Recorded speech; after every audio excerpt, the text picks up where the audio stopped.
ससुर उधर ही काम करते ना। हाँ, अब 4 महीना पगार पैसे आएगी।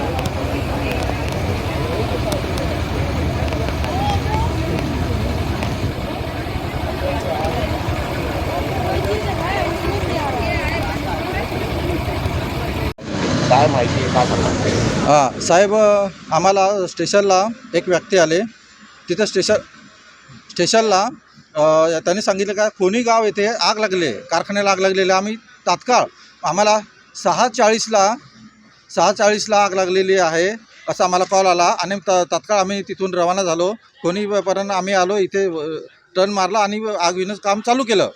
आग विणं चालू करत असताना आम्ही पाणी मारत असताना आम्हाला इथे सिलेंडर आढळला. सिलेंडरचा स्फोट झाला आणि आमच्या कर्मचाऱ्यांना दुखापत झालेली आहे. कांतीलाल गुजर म्हणून आहेत फायरमन, त्यांना दुखापत झाली, ते आजममध्ये गेलेले आहेत. इथे खोनीगाव, सिद्धार्थनगर आणि ज्योती टेक्स्टाईल इथे आग लागलेली आहे. 3 गाळे आहेत, 3 गाळ्यांना कारखान्याला आग लागलेली आहे. आग विझवण्याचा आम्ही प्रयत्न करतो. पाण्याचा थोडासा कमी असल्यामुळे थोडंसं आम्हाला वेळ लागला विझवण्यासाठी, पण आग कंट्रोलमध्ये आहे. कुलिंगचं काम चालू आहे. कांतीलाल गुजर आहे, कुंभारवाडा फायर ब्रिगेडला ड्युटीला आहे.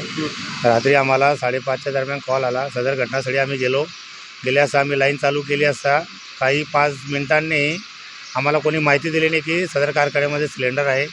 आम्ही सदर गेटवर पाणी मारत असताना सिलेंडरचा फार मोठा स्फोट झाला. त्याच्यामध्ये माझा चेहरा आणि हाताला आणि पायाला लागलेला आहे.